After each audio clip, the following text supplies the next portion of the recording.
Good morning, everybody. My name is Isabella. You've already seen my name sign during my loose introduction. It's this.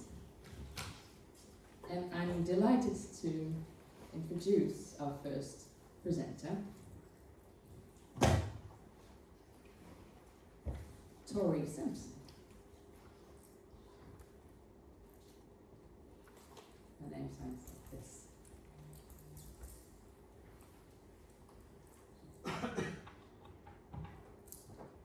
In 2023, Tory received her PhD from the University of California, San Diego.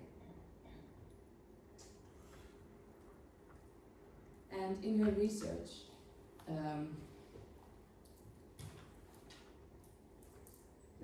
she focuses on language change in ASL,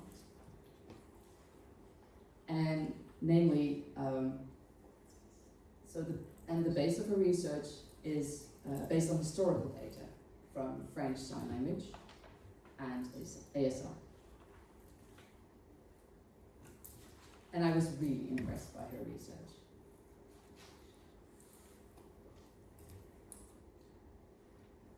And after she finished her PhD, she started a postdoc position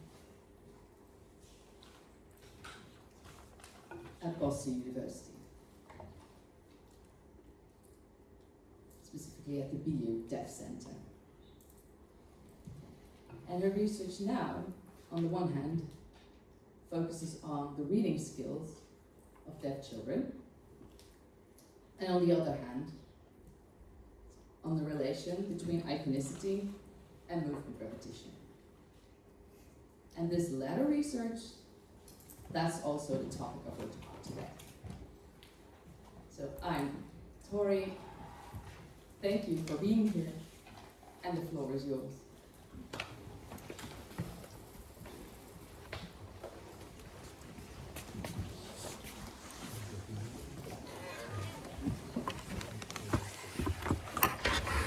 Thank you, Lauren.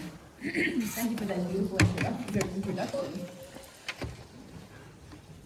When I was invited to this, I was really honored to be the keynote for Feast, and I was extremely excited to show you what I have to show you today in my presentation. So the topic of my presentation today, as you see here, is non-iconic outcomes from iconic motivations in sign languages. And I'm going to further focus on movement repetition and noun-verb pairs. And I also want to thank who I've been working with in close collaboration with Dr. Kate Davidson, and she works at Harvard University.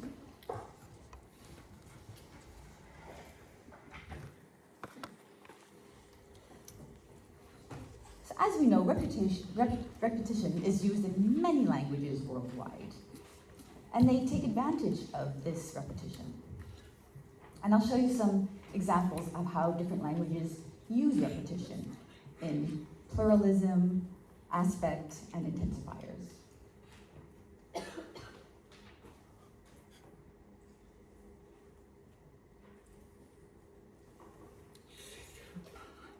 So as you can see, in many different languages, they use repetition in different ways. Some languages use it more, some use it less.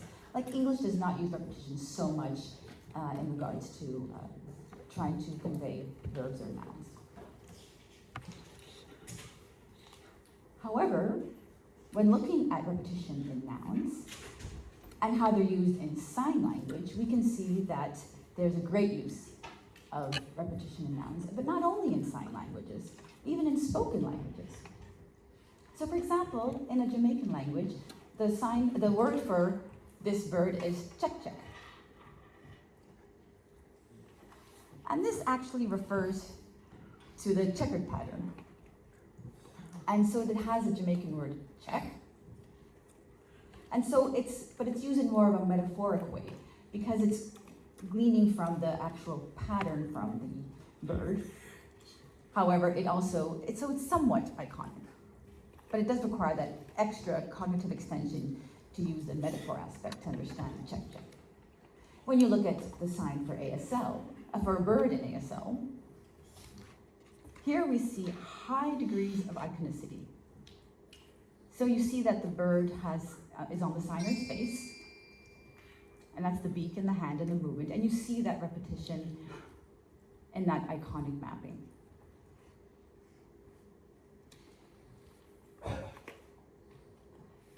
Now, when focusing on repetition, there's actually some research that said in spoken languages, repetition is not used in nouns. It's not produced.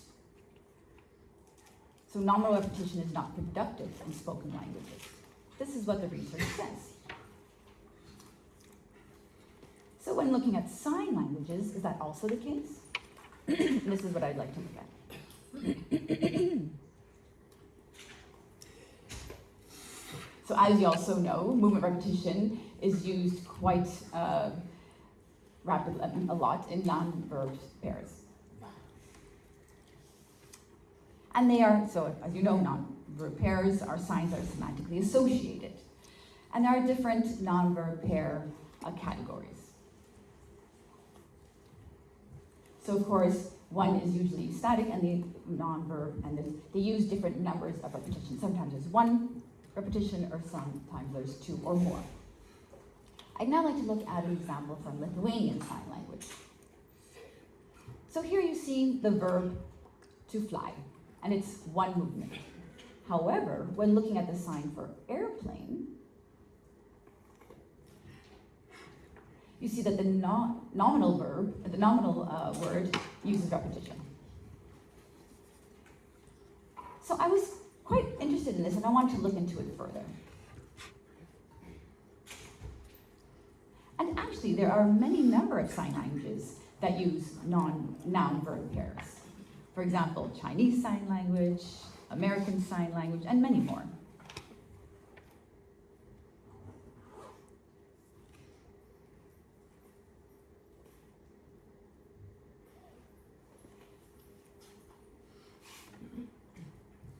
So I've talked with many sign language linguists, and many of them actually have remarked, oh my goodness, ASL has much more nominal repetition than other sign languages. That's really something that ASL capitalizes on. And I thought that was pretty interesting, because then that indicates that there's quite a wide variation across sign languages on how repetition is used. And as you see the sign languages here on the PowerPoint, there are actually quite many. However, we do see that there's quite a wide variation on how repetition is used. Like we said, somewhat more in ASL and somewhat less in other sign languages. So let's keep that in the back of our mind. But this does say that this could be consolidated with the universal mechanism. So now I'd like to look at what causes movement repetition in noun signs.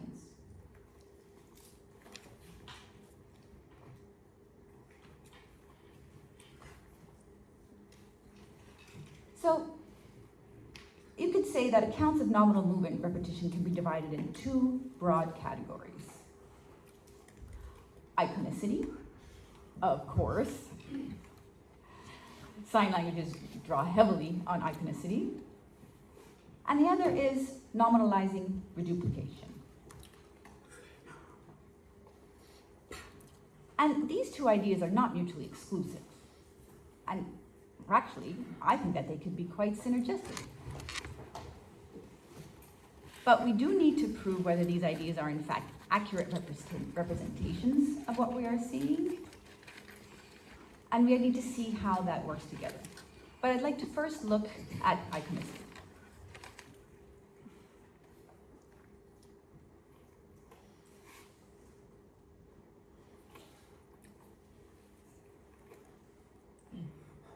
So, as we know, iconicity is the form-meaning mapping. But you see the sign for plane, that's iconic mapping to the actual image, and it has a start and end point. Just like what nouns usually use. And then when looking at airplane,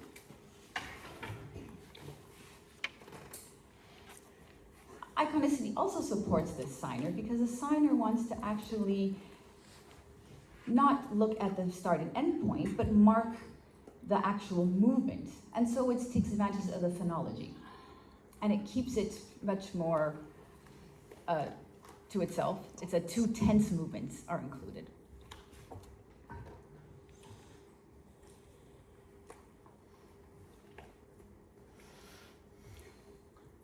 So now when looking at nominalizing reduplication, it is more of a morphological process, wherein the verb is copied to create a duplicated word, which then takes on a nominal meaning. So yeah, those are the 2 types of processes, and that's the more productive morphology, which is synchronic, or in present of a language. So as you see, we have the productive morphology,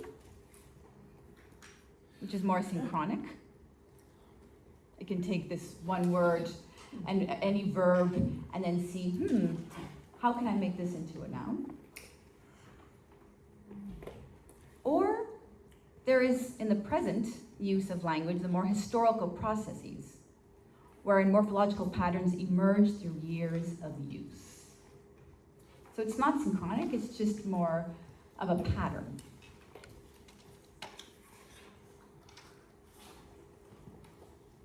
So when looking at these 2 mechanisms, we have the general cognitive bias.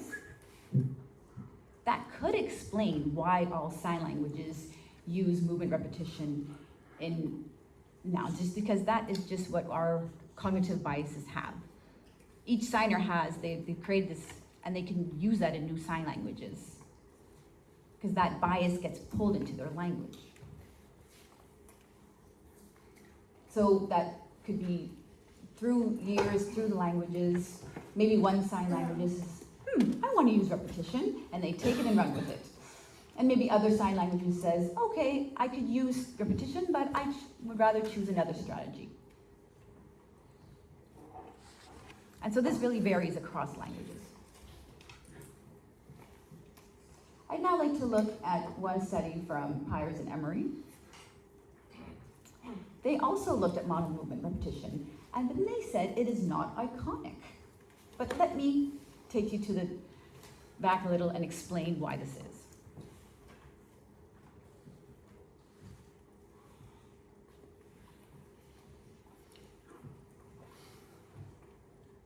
So in contrast to the iconicity account, there's actually a study that claims that nominal movement repetition is not iconic.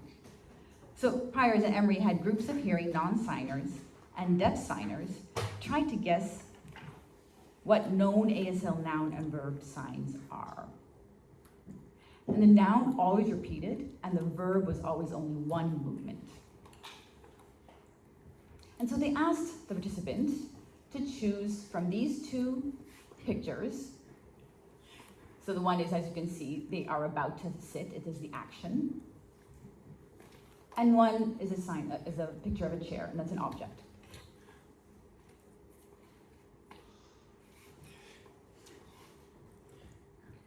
So they tested hearing non-signers to see if they would understand if repetition in nouns would also equate to an object or not.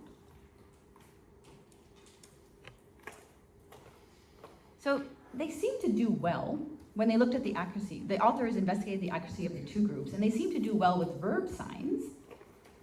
This was with high accuracy. That's for verbs. And that's what we expected. Hearing non-signers would be able to draw upon that iconic movement.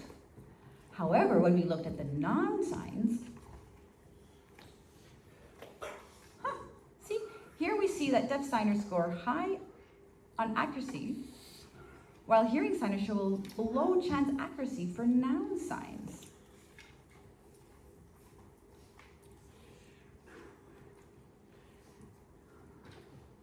But I also wanted to look at how many times did hearing non-signers actually choose action. So I dug a bit further into the data.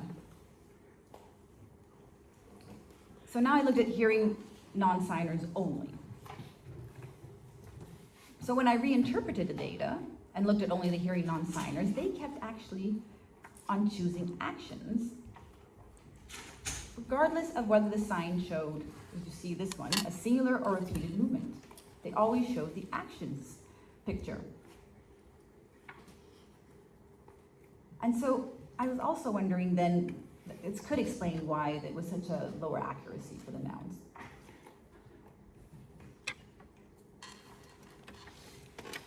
And so now let's look at iconicity in the movement parameter.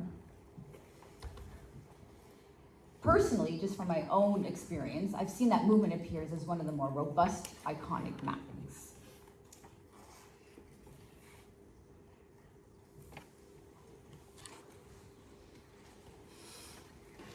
And here are some examples. So you can see it's used in repetition, you see it in telicity. However, when you look at the core iconic principles in movement, there actually are two iconic principles that I find quite important. So you have movement action mapping. And this is quite unique to sign languages.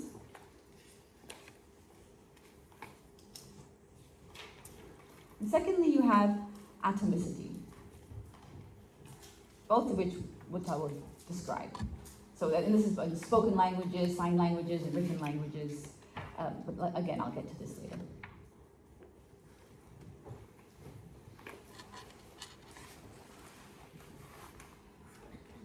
So like I was saying, movement action mapping is quite unique to sign languages, and that's because it has to do with embodiment. It requires the embodiment of signers' bodies, hands, and head. And then that can then represent an action.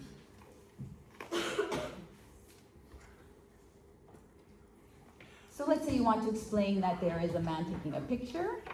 You would then become the man and you would take the picture. And it is highly iconic, of course. Now, when we look at atomicity, there's a different, actually you'd say, mapping between numbers of forms and events or entities. So exactly one form is expected to represent exactly one entity or event. And I'll give you some examples. And or there's two or more forms represented, and then that would represent two or more entities or events.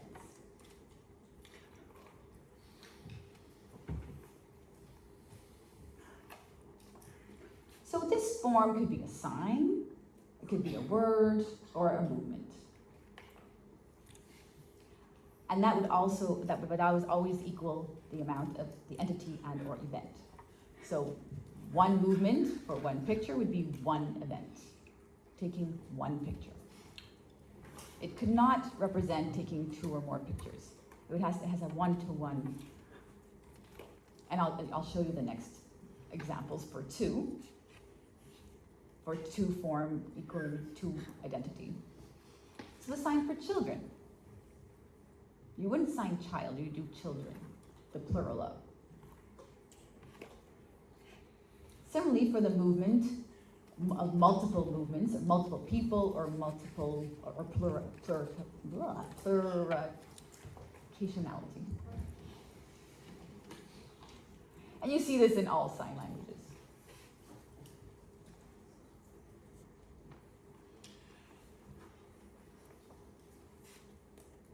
So, looking at these two iconic principles, I thought perhaps that could explain why we see movement repetition in nouns.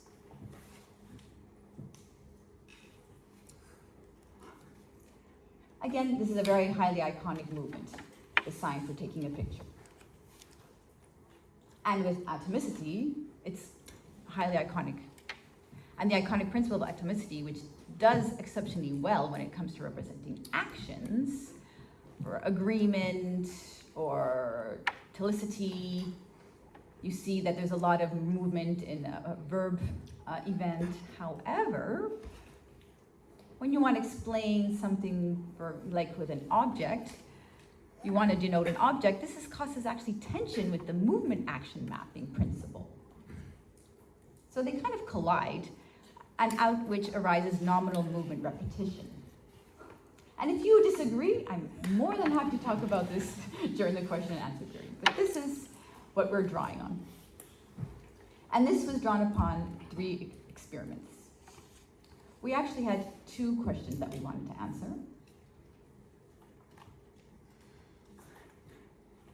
How do non-signers and signers use movement repetition when labeling novel objects and related actions?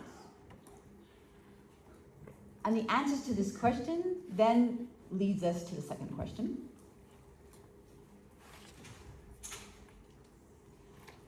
With those findings, we then ask, does nominal movement repetition emerge from iconicity and or productive morphology?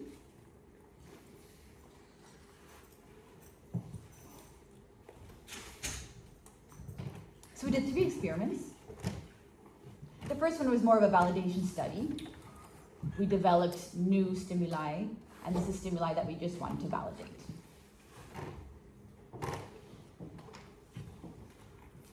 Second, we just had pseudosigns that we repeated, and also we used pseudosigns with non-signers.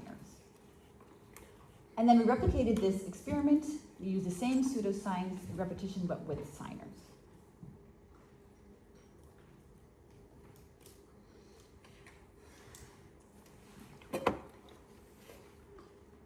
So if you remember the original study from Pyers and Emery,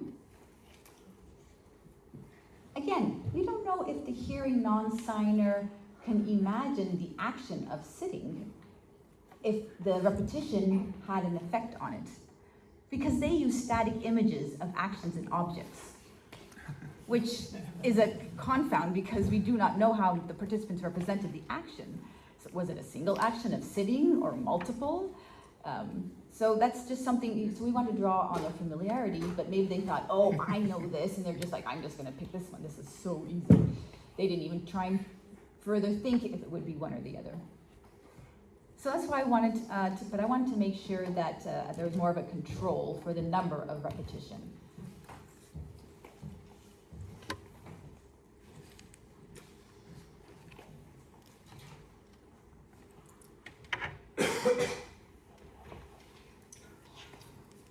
So we developed our own stimuli, and we hoped that we could elicit noun-verb interpretation. And we're also wondering, should we use film? Should we create our own videos? But I'll show you the experiment that we used and the stimuli that we used. So what we did is we ended up filming the stimuli, and instead of 2 conditions, we have 4. So we have object, but we wanted 2 other actions as a control.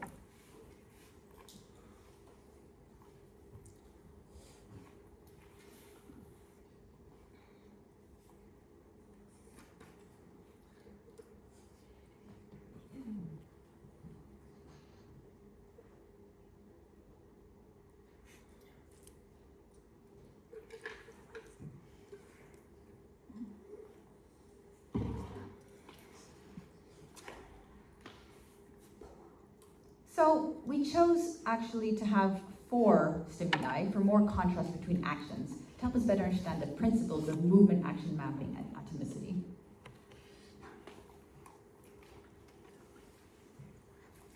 So like I said, we looked at objects and the actions.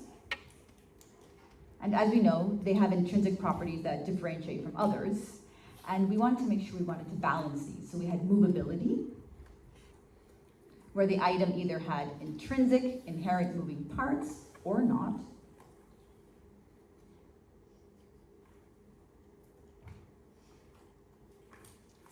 So as you can see, the right one, there's no movement, or the one on the left actually, and the one on the right, there's movement in the object. And then we had hand as patient. And that's where you can see that there's an action of them having something put in their hand.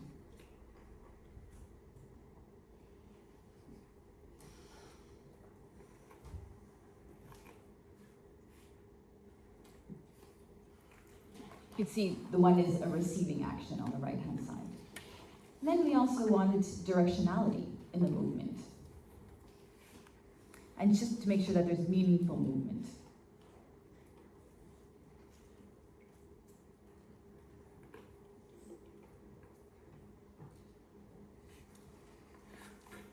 So you see one only had one directional going forward and the other one was bidirectional. And that was another control that we wanted to balance for. So now I'd like to explain the methodology that we used in these experiments.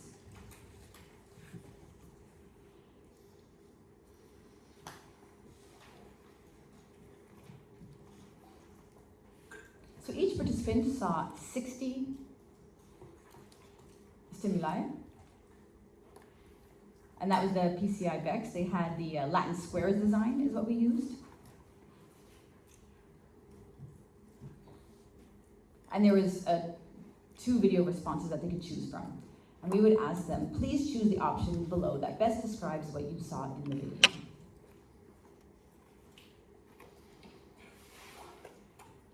So we got data from 21 participants, and these were hearing non-signers.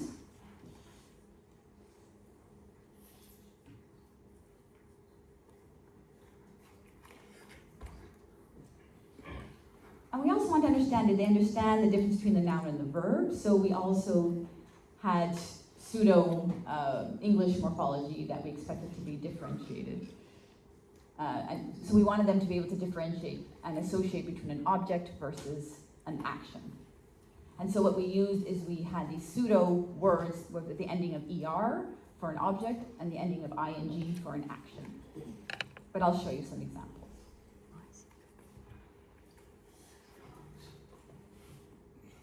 So first we showed the video, and then these 2 words appeared. And so the ER was the nominal, more of an adjective, or agentive. Yeah. And the other was an action or a verb. And then using the ending ing. Trying to ensue of a process or an action or something that is in movement. So if you look at the x-axis, that's showing the conditions, and the y-axis is showing how often the participant showed the verbal bias response with ing. So for action, we expected that the actions would be elicited more with the ing responses as opposed to the objects. And that's what we see here.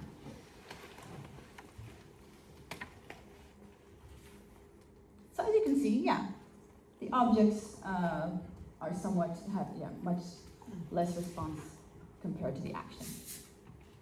And I would love to talk more about why afterwards, and feel free to ask me afterwards. But this also showed and it validated that we could use this stimuli.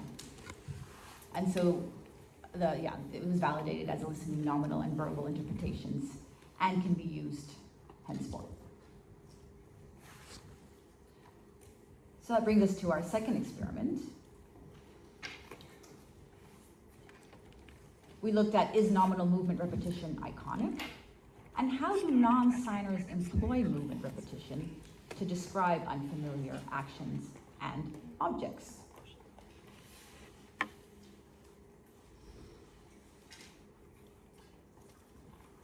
So as you recall, remember Pyers and Emery's task, which we framed as a comprehension task? It wasn't productive, it was more of they showed one sign and you had to do a meaning matching, which we could also do if we wanted. This is what it would look like. However, we do know it's highly likely that the non-signer will consistently choose the action response because we looked into the first or the older research earlier. So that's why we wanted to do it differently. We wanted to make sure we got the best perspective to analyze the results. So we pivoted the experiment into a production task. So where the participants see a stimuli video and then they are asked to choose a sign that best describes it.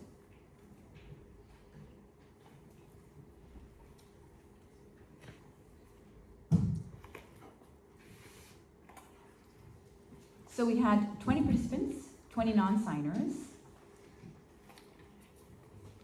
and the view and trials look like this. However, the responses were phonologically identical, pseudo-signs that differ only in movement number. And I'll show it to you twice.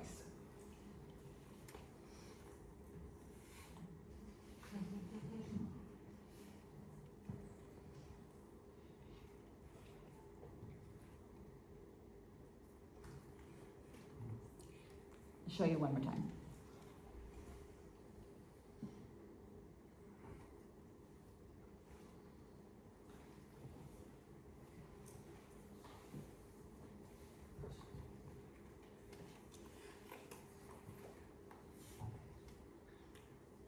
And we also had a practice round. If people want to see it again, they had the flexibility to watch it more than one time. You must be very curious how we developed these pseudo-signs. I'm happy to explain.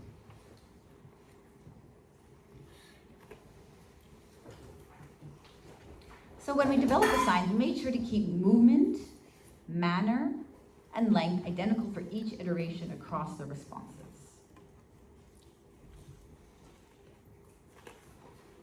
So we looked at the hand shapes, the directionality. For example, this hand to something that was grasping an object or handling an object. And so the signs were counterbalanced for handling and object hand shapes, which are the ways how the hand can embody the object. And then we also balanced for directionality. So the signs were also balanced to match the stimuli directionality as well. And here's some examples.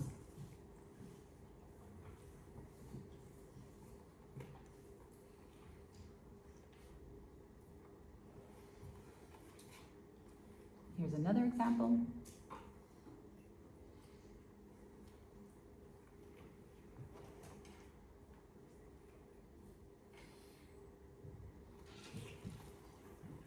And we also have it going the other way around, an object with bidirectional and also an object and a handling with unidirectional. Again, we wanted to make sure that this was all balanced, so don't worry.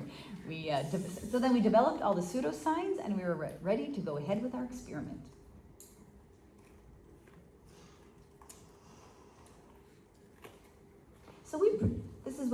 So in the predictions, we use the same for conditions. And we looked at the probability of how many times which condition would be chosen. And remember, I was telling you about the movement action mapping that is highly iconic, is what we usually saw. And it was a number matched the form.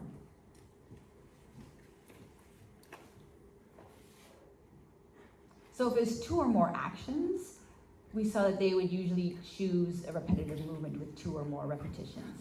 If it was one action, they would choose a sign with one movement. That was the prediction. However, with objects, that was a little bit more difficult because the movement action mapping is not a one-on-one when it's an object. There is no action in an object. So we're wondering what we can do is maybe then use more towards atomicity. But the atomicity principle would deem that the object condition is predicted to have very little repeated movement because it's always of one object.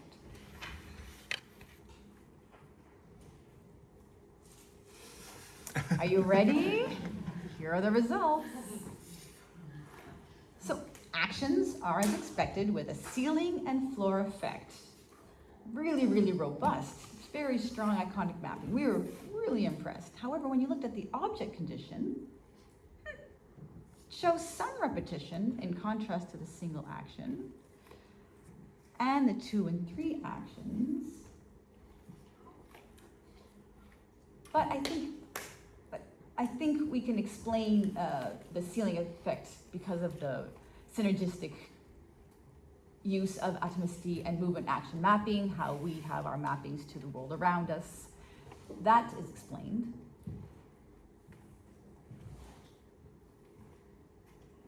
However, for objects, as you see, it doesn't have a movement. The object condition shows some repetition, which is interesting. But like we said, there's that conflict between the movement-action mapping and the atomicity. And again, if you had the one-on-one mapping, that would be fine. But if you had a movement-action mapping for an object, let's say there was a sign, let's say, like I said, there's that constant tension between the two, and I think that's what creates a nominal movement repetition.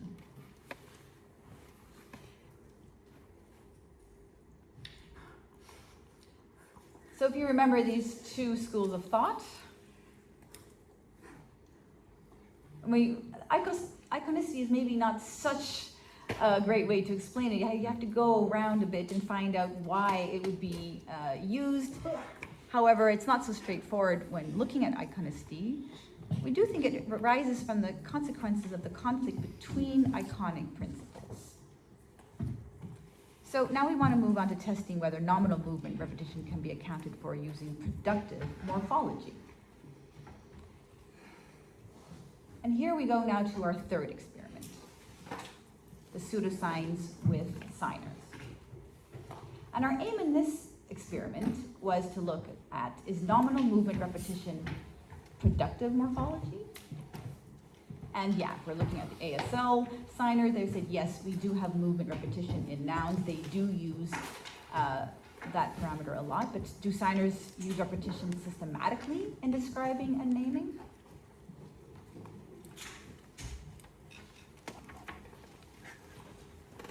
So here we use the WOG test.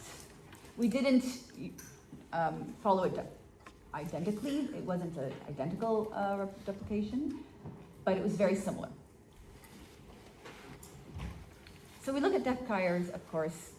We want to look at production. We looked at, and the participants were either native or learned sign language before 4 years old, and we had 19 participants.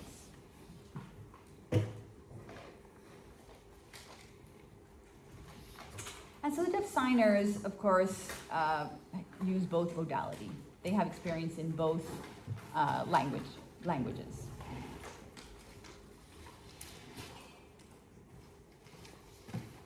And if you remember, Pyers and Emery, that they had high accuracy with existing noun signs with movement repetition.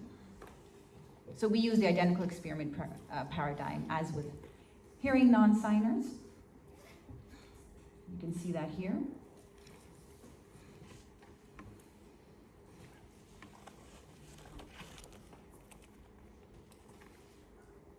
So here again, based on the two iconic principles, we predict that deaf signers would align similarly with hearing non-signers with ceiling and floor effects.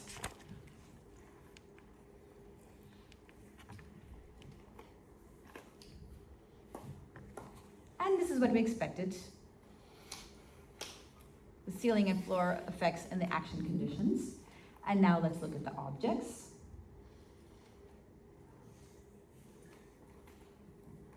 In American Sign Language, nominal reduplication is used a lot, so we expected signers to also have a higher percentage. This is what we'd expect.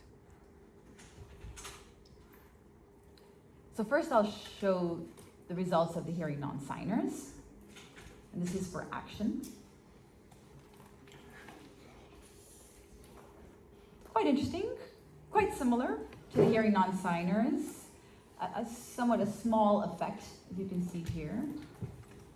And I could explain the effect and why I think that during our sign talk. And now you're very curious about what they did with the objects. So yeah, there are also some small effects trending towards less iconic responses, which is interesting, and again, something that we can talk about in the Q&A. So nominalizing reproduction is not productive.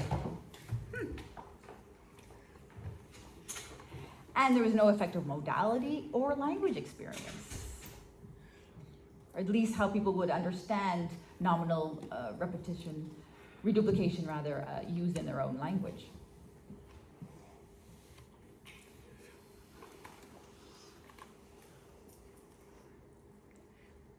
So Now here we see the accounts, and nominal movement repetition is not best described as productive morphology, which leaves historical processes, of which I have plenty of data to show, because that's based on my previous research.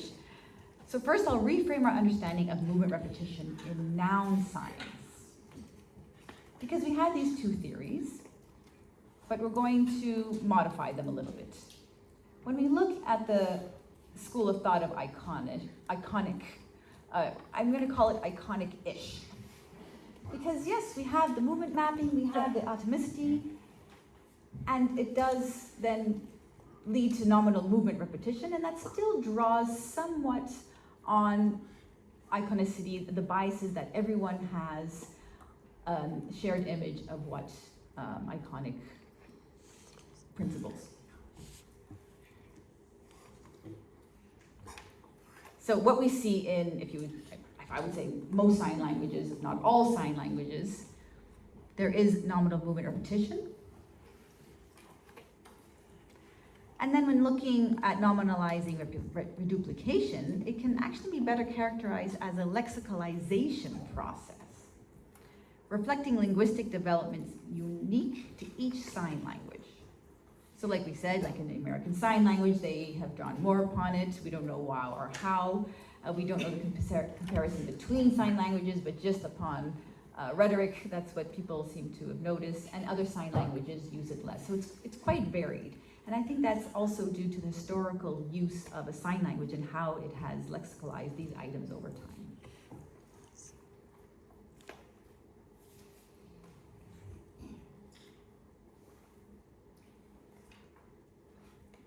So now when looking at nominal movement repetition, it appears to arise in a broadly construed patterns. So it's not really rule-based. Because we see, for example, in some sign languages, it's very systematically used, but quite a lot of variation between sign languages. So I'll give you a little peek into my work in evolution of languages, and also specifically movement repetition as a disambiguation strategy. And they use this disambiguation strategy between objects and actions. So I used lexicon data of approximately 1,300 nouns, and this is from the ASL Lex database, the 2.0 database. So after cleaning them up a little, I derived only the nouns with classifier verb pairs.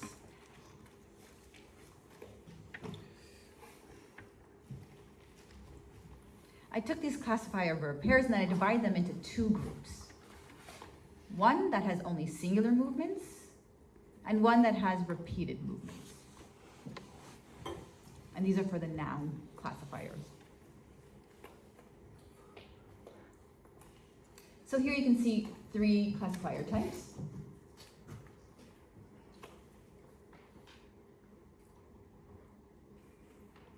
So this shows if it's a handling or classifier, or an object classifier, or SAS classifier.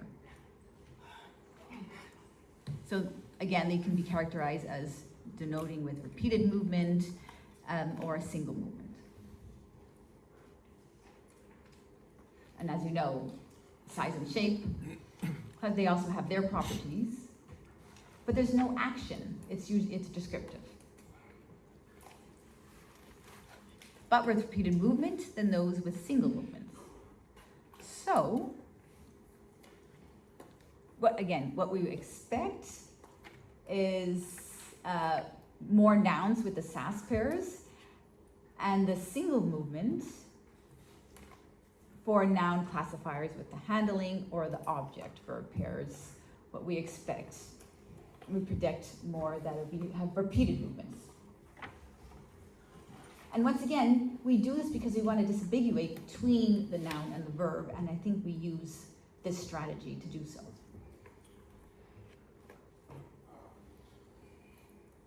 So when you look at the SAS classifiers, we do see that there's more singular movement nouns that were chosen. And the handling and object classifiers, let's see what happens with these. Do you see? It turns around. The repeated movement nouns have a higher percentage and higher count for noun-verb pairs. So this is one type of findings that we see, but it's not an absolute. Not at all. It's somewhere, it's more of a pattern that we are noticing.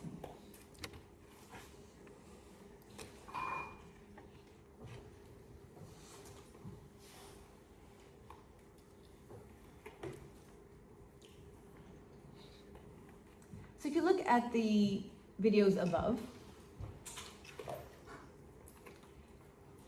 so when we look at nominal movement repetition, we know that this increases over time. Because there is one historical sign for the sign for summer, it's the same meaning with one movement. However, over time, the repetition has increased to a single movement, to a replicated movement.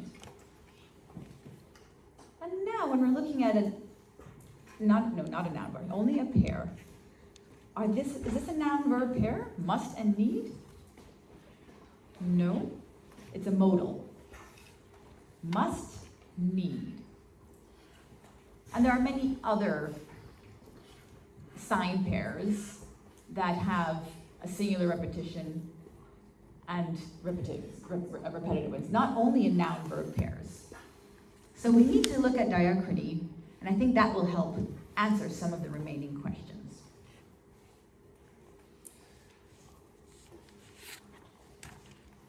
So I plead, there needs to be a lot more studies on cross-linguistic comparison, so I ask any of you who are interested in this, it needs definitely further studies.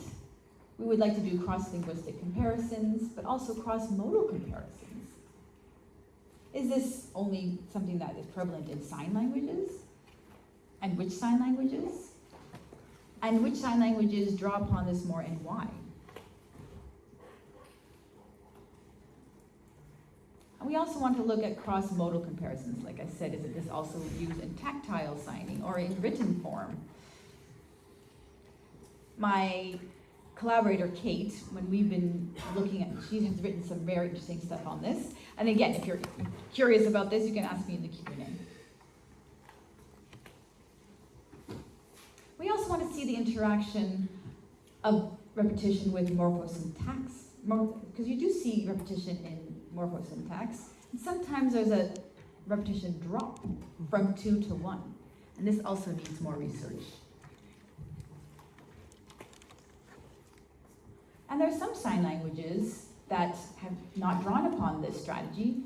What other alternative strategies do they use to disambiguate and or for mouth non-verb pairs? Do they use more mouthing? Do they use intensification of their other types of movements? So yeah, this also needs to be looked at. So in closing, I just want to thank you for your attention. And I also really want to thank you for coming. And I would like to acknowledge my lab partner. This is the lab at Boston University, the BU Deaf Center. And also, importantly, the Meaning and Modality Lab at Harvard University that I've also collaborated with very closely on this. Thanks to them, I have gained a lot of information and become even wiser with this. Thank you very much, and thank you for your attention. Thank you so much, Tory. So the floor is open for your questions.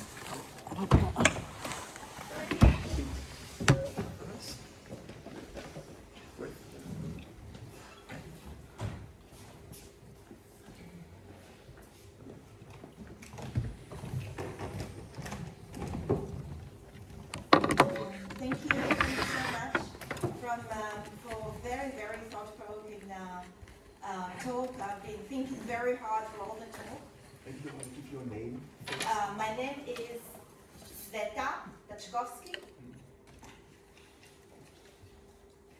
And I wanted to ask you about the repetition that you presented and exactly about the interaction with, because with flow of speech, because it happens a lot that in the flow of speech, of signing, the repetition disappears or changes. And this kind of comes, I don't know, it's connected in my mind at least, to another iconic principle, which, you know, iconicity is very, very diverse, to diagrammatic iconicity, where, like, Landrucker said that verbs, they're very, very dynamic, and nouns, they're kind of more static entities from the cognitive point of view. And then the verbs, they are more likely to undergo all kinds of modifications in terms of their form, morphological form. So what do you think about this? Thank you.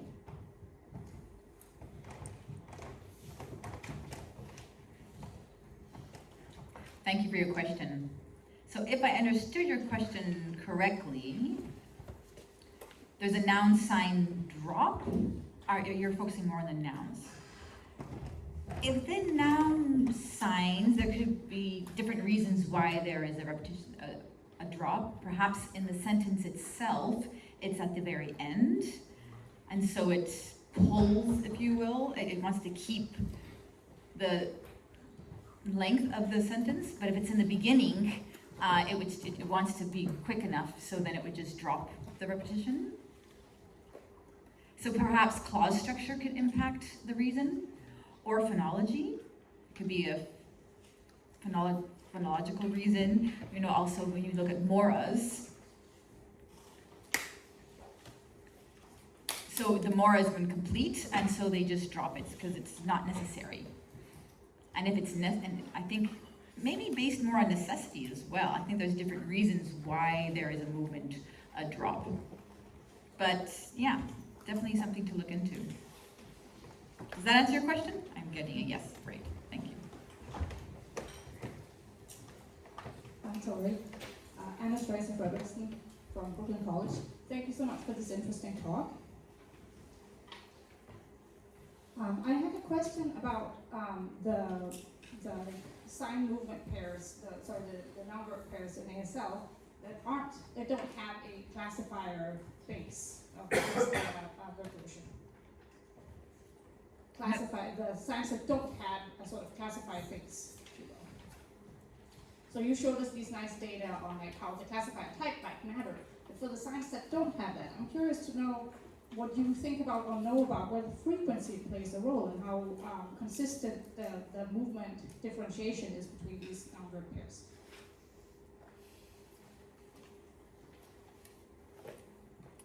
Yes, in regards to frequency, you do see that there's more movement repetition. Similarly, there's also depends on different categories. So if it's a verb category, it definitely affects how, for one example, for handling or object classifiers, we see a higher amount of repetition, but we said for SAS or for blend. So like two signs that now have blended together. So blended signs, they don't really have a verb pair. They're more like sisters. And there's not really a verb pair, but many times, so like girl and so the sign for sister was girl and then sibling, if you will. And girl, sister, girl, sister, girl, sister turned into the sign for a blended sign. And hence there's also less of a movement. So again, I think it's, if you don't need to disambiguate, they're just like, well then we don't need, then there's less repetition, reduplication. Initialized, yeah, if there's initialized signs, I'm trying to think of initialized signs. Anyways, initialized signs often have just one movement. And that's also because it's closely looking at the English word. It's very far away from a verb. You know, Christmas is actually the sign for day, and then they added a C to it. So it's Christmas Day.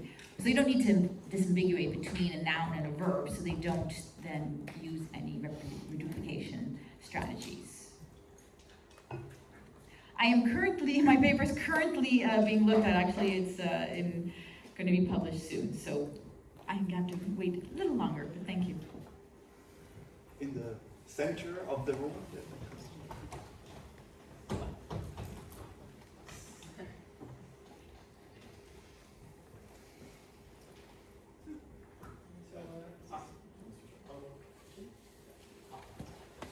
Hi. Thank you for your talk. This is my sign. My name is Kirill. I had a question about disambiguation that a repetition of movement can bring to you. So, for instance, this is a total speculation, but different actions belong to different vendors' classes. So we can say have an action of hammering a nail, and this would require several movements, because normally people require several movements to hammer a nail. On the other hand, a judge announcing their decision might have the same form, but only one movement, because the judge needs only one movement to hammer a nail. But when sort of making out of an action of announcing a judge decision a noun gable, I guess this is the name for the judge's hammer, we might reduplicate it and thus have an ambiguous sign between hammering a nail and the gable. So maybe some other properties of movement might be involved, like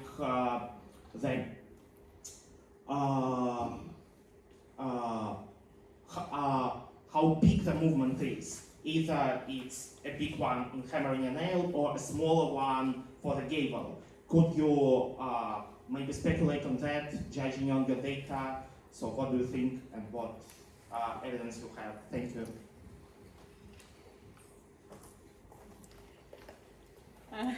It's quite a question. I'll try to answer it the best I can. When we're looking at an event, we call that actually an iterative event, and that's a verb for hammering. And there are different strategies to disambiguate for those type of. So Abner actually and their team looked at Nicaraguan Sign Language. And when looking at Nicaraguan Sign Language, when they were trying to elicit verbs, they actually saw that, so if they had to describe an event, they would use more of the proximal part of their arm. However, when they had to explain an object, they would use the ketal, this distal, thank you. And also iconic. And so it could be argued, but that was one way that they disambiguated. But when looking at my historical evolution of sign languages, what we do see is verbs definitely are iterative and nouns keep their reputation. There's no drop, it keeps through time. And there's very, very little evidence. I think maybe saw 3 or 4 signs out of the million of signs, so it wasn't. But what we do see is that there's 3 groups of noun verbs. There is one that's a verb noun that they stay the same. It's a 1-to-1 mapping of movement and entity. Then there's a noun verb where it's 2-to-2 or 2 or more movements that map directly. And then there's one for the verb has 1 movement where the noun has 2 movements. But we never see anything more than that. So there's a maximum of a 1 movement difference. Perhaps when you're storytelling, or like you said, you see a movement drop. And we know in Catalan Sign Language, we do see movement drop. Sign for comb, for example, is the verb for comb. However, when they're signing about it during the noun, as a noun, they just have a single movement. I think it also has to do with representation, their cognitive representation of that event. That plays a large part on how they want to then portray that.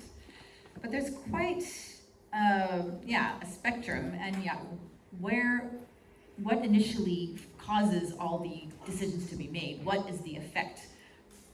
Again, when we're looking at American Sign Language and all those other sign languages that I showed you, and when you looked at different dictionaries, unfortunately they're static pictures, so we'd have to look into that more in depth on how those signs were moved through time. But thank you for your question.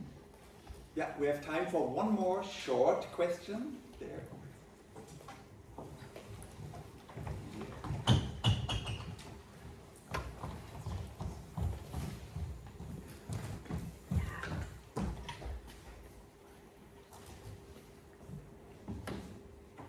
Maybe. Okay. Thank you for your. Maybe if you can just go to the IS spot. Thanks. Really enjoyed your presentation. It's a very quick question.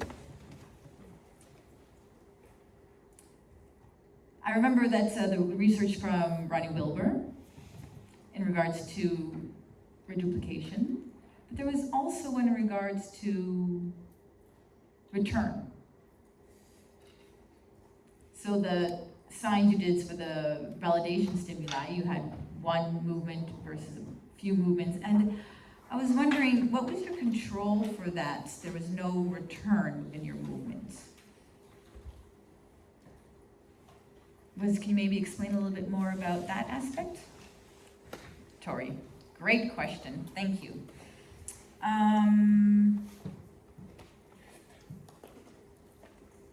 Yes, great question. So the pseudosigns didn't have any return or any circular movement, correct. They were all straight, they were bidirectional or unidirectional. So there was some variety, but that is a great question. In regards to circularity or a return path, that type of movement. Well, let me go back to looking at movement parameters. When you look at the movement parameter domains, you have a single movement, an event or an action, and that goes all the way to 3 or more moves. And those often are circular. Like aspect, like I'm very sick, I was sick for a long time, I was running for a long time, any type of aspect. So what happens there? Yeah, it's a little bit of a whole. I think maybe sign languages see that movements can be, used 2 or 3 movements. Don't use that circularity. And so maybe that's, and used more with noun signs. So I'm trying to think of an example. I mean, you could do that with a sign for airplane and circularity for a continually event. But the sign for airplane itself, that's not showing any aspect. So it wouldn't have any circular movement. So I think because sign language or signers use circularity more for using aspect, and they use these other strategies, and that's become a pattern to use more of the movements. But again, it's a really great question. We need more research on that as well. Thank you. Thank you again, Tory. We're now having the coffee break. Please return 5 minutes before the hour.